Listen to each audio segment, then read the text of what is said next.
اعوذ باللہ من الشیطان الرجیم بسم اللہ الرحمن الرحیم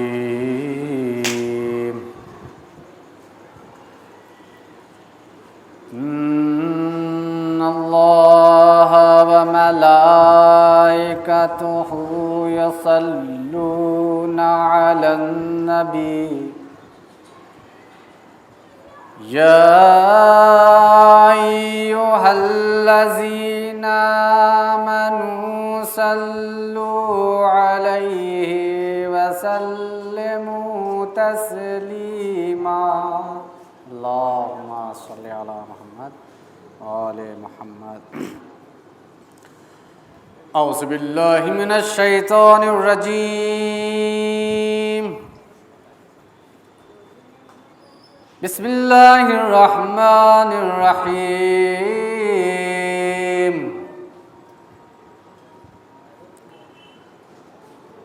الحمد للہ رب العالمین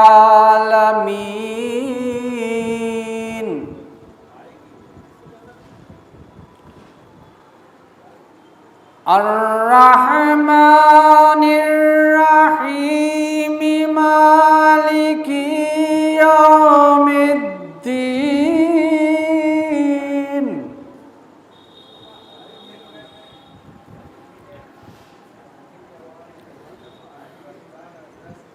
ایاک نعبد و ایاک نستعین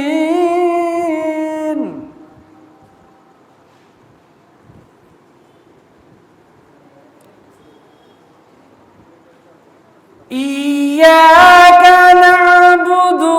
وإياك نستعين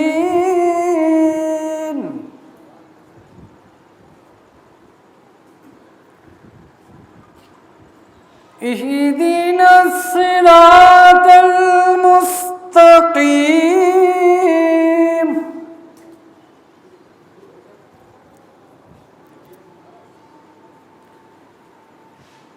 صراط الذين أنعمت عليهم غير المغضوب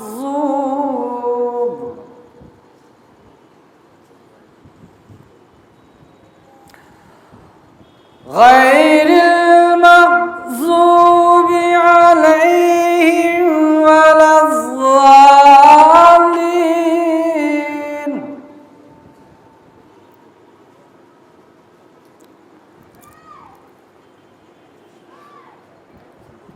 اللہ اکبر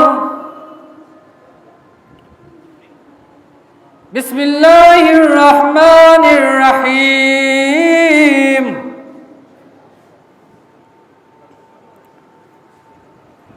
قد افلح المؤمنون الذين هم في صلاتهم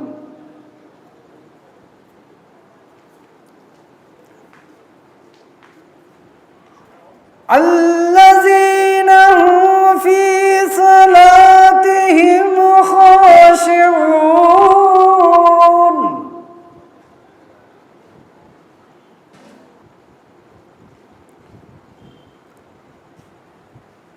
والذين هم للزكاة فاعلون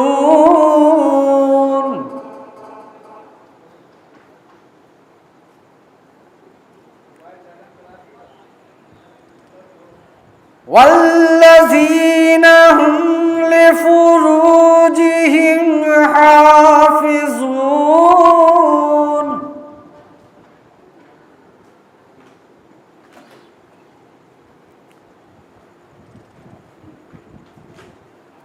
إلا على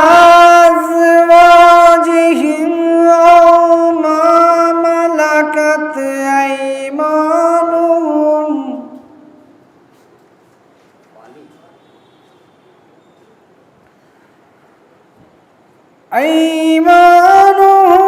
فإنهم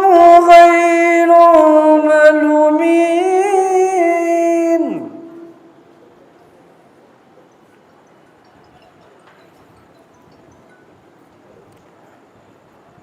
فمن ابتغى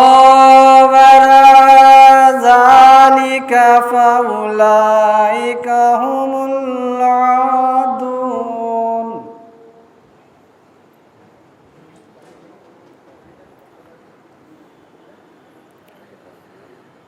والذين هم لأمانتهم وعهدهم راعون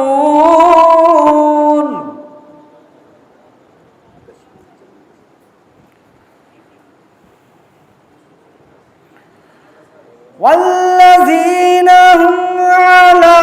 صلواتهم يحافظون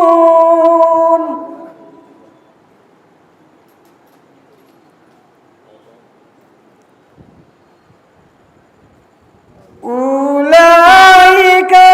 هم الوارثون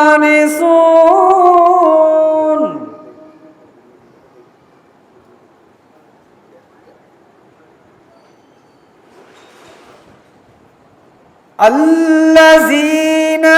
يرثون الفردوس هم فيها خالدون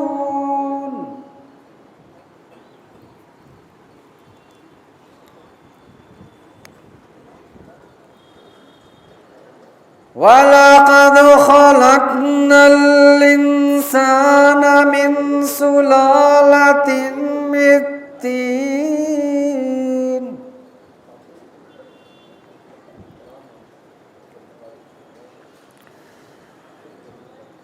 ثم جعلناه نطفة في قرار مكين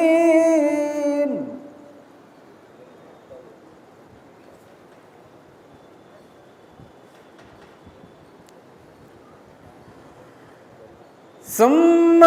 خلقنا النطفة علقة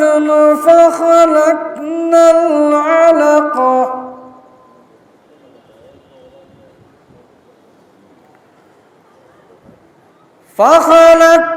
العلقة مضغة فخلقنا المضغة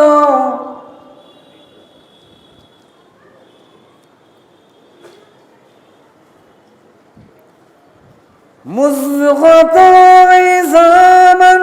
فكسونا العظام لحما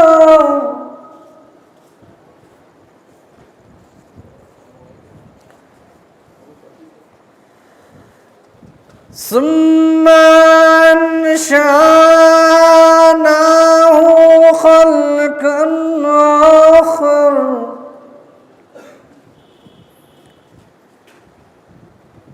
فتبارك الله أحسن الخالقين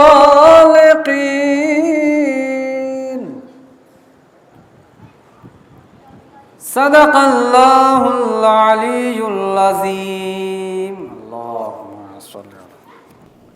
رحم الله من قرأ الفاتحة.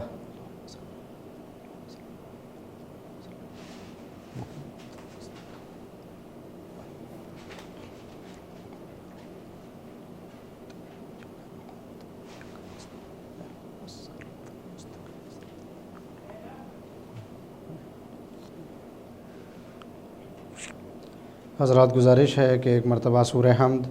اور 3 مرتبہ سورہ اخلاص کی تلاوت فرما کر مرحوم سید کاظم ظہیر ابن مرحوم علی ظہیر صاحب اور مرحومہ بیگم عالیہ ظہیر صاحب کی روح کو صاف فرمائیں.